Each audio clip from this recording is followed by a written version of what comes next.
The Children of the Oak Walker. Part 8 by random appellation 468. Cold night air whipped past my face, and I hunched low behind the angled steel plates of the armored turret. Next time I get paid, I'm investing in one of those warm rabbit fur hats in the market. We've been at it all evening. Convoys of trucks driving up and down various roads with the pirates to look for tracks. Foot patrols went out around the fort, and mounted expeditions on bone-faced whitetail ranged even further.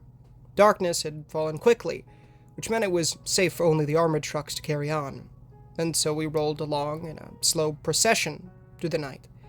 Our gun turrets were equipped with searchlights, and I had to crank mine back and forth in order to scan the trees, a tedious procedure that made the minutes seem like hours. The truck's heater was on, but that did nothing for my exposed upper half, and so I fought a continuous battle of being too hot and too cold all at the same time. At the vanguard of the convoy, Truck 1 splashed through another deep pothole, and I heard Jamie curse from down inside our vehicle as we followed them across the bump. "We're going to be screwed once it starts snowing." Her voice echoed over the radio headsets.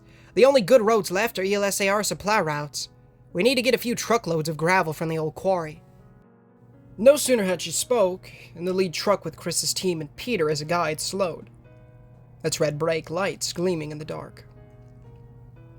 "All units, this is Rhino 1. We've got another tree down. Sit tight and watch your sectors." From the way Chris's tone snapped through the radio, I could tell he was reaching the end of his patience for the day. "And let's keep the chatter to a minimum while we're at it. Over." This had been the third time we'd encountered obstacles on the lesser-traveled backroads of Barron County. With no repair crews out since things went parabolic, many of the tertiary roads were flooded, covered in fallen trees or full of potholes and washouts. I never thought about how much work went into maintaining basic dirt roads, and with how much grass had already grown up along the berm, it wouldn't take much for most of them to disappear completely. How much of the modern world was like that, I wondered. So cheap, so temporary, so easily swallowed by nature's wrath. How long would the abandoned houses built from narrow pine timbers, plastic siding, and thin asphalt shingles stay standing with no one to care for them? How long would the culvert bridges resist the rust, the wooden telephone poles stay upright in the face of rot, the road signs remain legible after months of rain and sun? Would every fragment of the old world that I'd been born into slowly erode like snow, until all that remained was an ancient shadow of what had been? What would be left of us in a year? Assuming there's anyone still alive by that point. I shivered and squinted into the dark, doing my best to push such thoughts away. Instead, I focused on the dull vibration of the diesel truck idling underneath me, the salty scent of exhaust, the rumble of engines as we waited like square metal cattle in line. Above, the night sky was overcast, black as tar with a slight gust of wind to it. No doubt it would start raining soon, which meant I'd have to don my army surplus green poncho that smelled like vomit from years in musty storage. Trees crowded each side of the gravel, silent and grim, their twisted branches creaking in the wind. Swirling drifts of leaves fluttered down as they were torn loose, in a kaleidoscope of red, orange, and brown. "Rhino 1, this is Rhino 2. Jamie again called through the radio, a weary sigh in her voice. "Looks like that storm is getting closer. We should probably head back." The chainsaws yowled from the front of the convoy, and Chris's radio clicked on. "We'll reassess once we've finished our next grid." "I really don't think we should be out here in this," Jamie shot back, and I felt my face burn in secondhand embarrassment. Chris was our leader. And while Jamie usually kept to the customs and courtesies of Ranger hierarchy, she had a nasty habit of pushing things with him. "We're going to finish our next grid sweep and loop back." His words sparked with a similar level of impatience, and I was glad to be up in the gun turret, where I didn't have to see the rest of the truck's crew looking at me for reaction. "Watch your sector, Lanson." From below, someone tapped my leg, and I glanced down to see Jamie point at one of the speakers on her headset. "Channel 2, she called up, and I reached up to turn the dial on mine to the second notch. "Looks like we're going to be here a while," Jamie snorted through her mic. Channel 2 being a shorter range frequency that we used just for our truck when we didn't want to talk on air. Yeah. I click my microphone with one hand and drum my fingers on the receiver of my machine gun, watching as distant figures at the head of the column sawed more branched from the downed tree. I don't think we're going to find anything at this rate. Kevin, our driver, picked up on his end with his typical dry cynicism. I'm still not convinced there was ever anything to find. I mean, from what you guys said, these kids are expert thieves. This could just be a trick to ambush us and grab our trucks. They seem pretty genuine to me. Zach, our extra man who sat in the armored compartment beside my feet, piped up with his own defense. Besides, you saw their gear. Pretty pitiful stuff. That one kid had a flintlock. And we've got armor. What's there to worry about? Thunder rolled overhead and a fat droplet pattered down on my face, followed by a steady stream of more. I groaned and rested my forehead on the M249. Of freaking course. Jamie's laugh filtered up from the truck interior, her words snide and teasing on the radio. Think of it like a free shower. You should have worn white. Maybe a wet t-shirt contest would get some of the grit out of Decker's craw. The other snickered at that, and I suppressed a rueful smirk to kick at the back of Jamie's seat with my boot. Chris and I had yet to go far enough to break any of his chivalric ideals, but I doubted that he'd be in the mood to push those limits with all the stress he was under. If anything, I would rather have seen him sleep a full 8 hours instead. Leaning down, I stretched out my hand to Zach. Hey, I've got a poncho in my... Wham. Behind me, truck number 3 rocked as a huge gray shadow flung itself out of the gloom, directly into the teeth of the vehicle's angle iron spikes. One of the metal pieces snapped off under the force of the blow, spinning high into the air, and landed on the roof of my truck with a shrill clang. In the trees!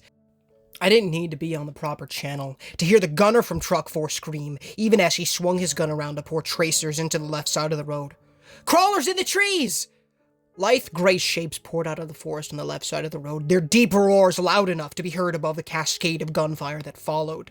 They moved with fluid ease, their muscled forelegs and shoulders propelling them at high speed, skin smooth as the birch trees that gave them their name. In the bright beam of our searchlights, I could easily make out the log-shaped eyeless head, the twig-like frills around the back of the skull, and row after row of steak knife-sized teeth. Long curved claws extended from their forelegs, curled back so they could run on their knuckles like gorillas. But they pivoted outward as the creatures leapt through the air onto our trucks. A mouthful of jagged teeth soared toward me from its hiding place less than 30 yards away. On reflex, I angled the machine gun upward and jammed my finger on the cold metal trigger. Spent casings and steel ammunition links scattered over the crumpled turret interior, and my vision blurred with the smoke and flame that spat out the end of my weapon.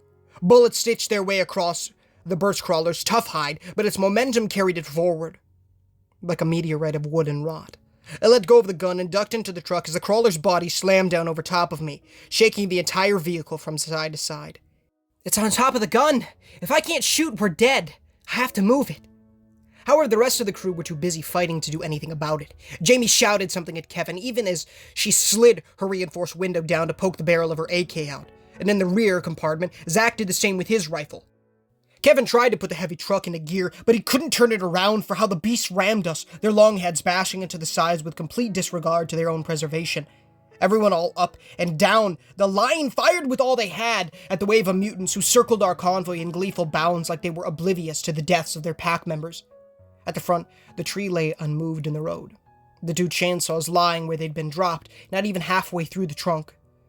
From where I sat, scrunched down on my heels to peer through the windshield, I could make out spatters of red over the discarded tools, and my already racing heart jumped an extra beat. Chris had been out there. Reaching up to my headset, I twisted the channel knob with shaky fingers until it clicked back to channel 1. And I winced as my ears were blasted with frantic shouts. We gotta move! We gotta move! Someone get us out of here! Gunner down! Gunner down! We need a medic at truck 3! They're everywhere! Chris? I clicked my mic, dropping all radio etiquette, and braced myself against the inside wall of the armor truck. Chris, are you okay? Everyone shut up! Like lightning from the storm overhead, Chris boomed through our headsets, overtaking the airwaves. All drivers, back down the road until we get clear to turn around. Gunners, button up your turrets and keep your heads down. Glass crunched to my right, and I whirled to see a gnarled claw ram into Jamie's window again, and again, bits of layered glass chipping away with each blow. "Put it in reverse!" Jamie screamed into her mic and pulled her rifle inside, the Kalashnikov smoking from the sheer volume of fire. "I can't see!" Kevin shouted, and the truck revved higher the more he pushed it. "They're piled up back there!" A chittering growl echoed just on the other side of the armored slit, reptilian and primordial. "A crowbar. I need a crowbar, something to leverage the body off the turret. There has to be something, somewhere." I threw backpacks and ammo cans aside, scrambled on all fours past Zach, the hot brass from his AR sprinkling down on my head as well. Over the radio, Chris's voice blared out a present call sign with a desperate tempo. "Hilltop, come on Hilltop. This is Rhino 1. We need immediate assistance on Alsace Road. We've got heavy mutant contact. I repeat, we are being overrun by freaks. We need some firepower now." "Just drive over them!" Jamie's eyes were wild with adrenaline, and she looked out the only side mirror left on the truck, as if the ones behind her could somehow see her waving frantically. "Truck 4! Hurry up! Move your rank, or we die!" My hand bumped something cold, and I dragged a large socket wrench from under the rear seat with a gasp of triumph. "Got you!" With a hefty jolt, our truck heaved up and roared backward, muffled thuds and clunks echoing underneath. Kevin swore with every word he likely knew, and I glanced out the rear armored slit to see trucks 3 and 4 doing the same. We were moving at last. Clank. Our truck lurched to a stop, Truck 3's headlights now right in our rear gun slit, and I heard the sound of metal on metal. "What the? There's another tree down!" Truck 4's driver gasped through the radio. "Guys, I'm stuck! A tree dropped behind us!" Gears ground and angry shouts ripped through the headsets on our ears. "Our lights! They just smashed our taillights! I can't see! I can't see!" Crawlers shrieked in between the moving vehicles, leaping over their dead comrades and circling us like raptors in a dinosaur movie. They moved so fast I couldn't get a good look at them. But as I squinted through another firing slot, my eye caught something strange. A straight line. Jamie had taught me that nature hated lines, 90-degree angles, anything that approached intentional perfection. Nature was chaotic, wavy, irregular. So, if I was to see something in the wild with straight lines, crisp angles, or perfect symmetry, then that meant something man-made. Or at least, it did before the breach created mutants from our species' garbage just to screw with us. Still, the law applied with most of the creatures we dealt with, and so it shouldn't have been on the hide of a birch crawler. Despite the blood pulsing in my ear, curiosity got the better of me, and I pressed my face closer to the nearest gun slit. Crash. Another crawler vaulted across the hood of Truck 3, after which their headlights burst into a shower of sparks and glass. Smash. Our taillights shattered, and I caught the grit of a rough edge dragging itself along the metal of the truck for just a split second. Kevin gave out a shout of terror, and I spun around to the front windshield. The crawler had leapt down from a nearby mud bank and landed squarely in our headlight beam. Unabashed by our lights, the beast slunk forward, my turret gun still draped with the corpse of its brethren, and the gunner for Truck 1 facing the opposite direction as he fired. Such boldness from these predators would have easily been enough to shock me. Until I saw the lines. No. Not lines. Straps.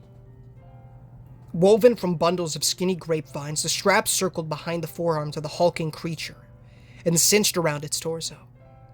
They held in place a crude flap of tattered brown leather with bits of wood stitched to it in the form of a basic saddle. Long reins led from around the twig-like frills of the beast to its rider, and astride the crawler's back sat a grinning, wide-eyed figure. My adrenaline surged, but my limbs refused to move, and I clung to the back of Jamie's seat with a death grip. Please tell me I'm not seeing this. Seated proudly in the rough saddle with both great legs hanging down around the crawler's muscled shoulders, the puppet held a set of reins made from braided thorn fronds. Male, with a bare chest covered in a mass of black-crusted scars, he grasped a long yellowish-white spear in the opposite hand. Its point jagged and uneven. Ragged blue jeans adorned his legs, so filthy they were no longer blue, with a sash around the puppet's waist made from what looked like blades of multicolored grass. A string of off-white beads hung around his grimy neck. the greasy black hair still flowing down around the creature's ears. Serrations had been chipped into the tip of his spear, and bits of the same kind of brown leather as the saddle fluttered from the end like little flags. Tiny fibers, the same kind as what lay bound to the puppet's waist, clung to the brown material. And my guts twisted as I realized it hit me. What it was. Hair. Black, red, brown, and blonde hair. Unable to avert my eyes, I drank in the sight with renewed horror as it all fell into place. The spear was not one continuous piece, but a leg, an arm, a femur bound to a wrist, all twisted together with cordage and the end ground to a point. The hide of the saddle bore a faint outline of a butterfly tattoo in one corner, slashed in half from where a skinning knife had cut through it. Those weren't beads. They were human teeth on a string. The puppet grinned back at me, his eyes still milky white, but with an undeniable intelligence that rippled in malice all across his gray face. He knew we were watching, knew we were afraid. They planned it this way. I shrunk back in paralyzing fear as I began to understand. We'd thought ourselves safe inside our armored boxes. Like the people of the old world, we'd put our faith in our machines to save us. And now, they entombed us. True, claws and spears couldn't breach the metal, but they didn't need to. With our trucks hemmed in by the fallen trees, our gunners' hatches either blocked or shut tight, and the beasts moving too fast for us to shoot them all, we were effectively no more than armed prisoners. Now, they were taking away the last advantage our kind had. Lights to see in the dark. Don't do it! Panic set in, and I silently begged with the malicious entity, my entire body trembling.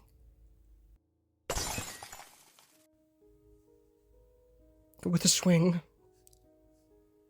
the puppet brought his spear down on our headlights, and the shadows closed in.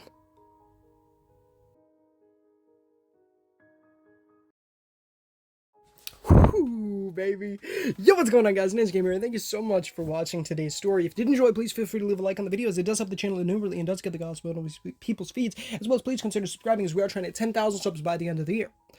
It would mean, it'd be a massive blessing of the Lord if you guys did so. Of course, mainly another question on screen right now, pin comment description. Please give it a read if you haven't done so already. It'll teach you about how to obtain eternal life, how to go to heaven. It's the best thing, truly. Who wouldn't want that? So please give it a read. It'll teach you about repenting of your sins and trusting in the good Lord Jesus Christ with every heart, mind, soul, and strength, as well as building the relationship by then furthering building the relationship with the Lord by reading the Holy Bible daily, praying daily, and evangelize to people. It's great stuff. Of course, go give Random Appellation 468 some love in the comments and in the description. The original story link and his Reddit page will be down there. Such a good part, dude. I'm sorry. You know, I haven't got more into these more, and you know, I'm almost a week behind. I do apologize for that, but we're gonna continue. I'm not, you know, we're doing this series to the end. You know, it's an amazing series and truly one of the best I've ever read. So yeah. Also, go give Mew some love in the comments and the description as well. His YouTube channel and all the music in these videos are down there. So go give those some love. My brothers have a YouTube channel, Tamac Plush Videos, where they upload plush videos, of course. I make quite a few cameos out there, so if you want to see me on something other than video games and horror stories, please go check those out. They're amazing. They're uploading daily in 2024, and I recommend the 2021 videos. Those are some of my favorites. Of course, my youngest brother has he wants to be a rapper, so I'm leaving his YouTube channel and his SoundCloud for his music down there, so I'd very much appreciate it if you guys went down there. It'd be a massive blessing if you guys check that out. All the sound effects are down there, so in the description, so please go check those out. They are great stuff, as well as, you know, yeah, the Barron County Anthology, which is the Children of the Oak Walker's thing, right? The Barron County Anthology by Random Appellation 468 is the everything before this. And so if you haven't caught up, please do so, because you'll understand everything, and every story is just amazing. It's just so good. It is so amazing. So please go check that out. As well as a former stalker texted me this morning. She's Been Dead for a Year by Tiro 1000 is one of my other favorites that I've done on the channel. That one is fully completed. It's great. It's amazing. I really love that one. So please go check that one out as well. But yeah, guys, I'm gonna let you go. Stay tuned for streams. We should be streaming tonight. We did finish Lost Words Beyond the Page, and oh my good golly gosh, was that game fantastic. Really, I didn't expect a ton from that game, and it was a lot, man. It was a great game. A very short game. That's the reason we did it, because it was a 5-hour plat, and it was leaving PS Plus on the 20th. So if you have PS Plus, go check that out. Play the game. It's amazing. It's a lot of really great games leaving PS Plus, man. And some more AAA titles: Tekken 7, Resident Evil 7, Biohazard, and then some fighter pilot game called like Ace Combat 7 or something, and then like 3 JRPGs, and then 4 amazing indie games, which we have been very blessed to have accomplished. Those being Hue, Thomas Was Alone, Tacoma, and of course Lost Words Beyond the Page. I don't think we will be tackling the other 2, the Tekken 7 and Resident Evil 7 Biohazard, even though I do believe we would have time, but I want to be on the safe side and tackle those at a later date when maybe when the YouTube money's coming in, and I can buy them, or just buy them normally. I mean, they're pretty cheap at one of my local game stores, so, and I've seen them there, which is really cool. I don't know. I love you guys. Stay tuned. I don't know what we're streaming tonight. I got some ideas brewing up in the old noggin, but I guess we'll have to see. I love you guys. Thank you so much for watching, and until next time, guys, stay tuned for more. Until next time, guys, this is Ninja Gamer, signing off.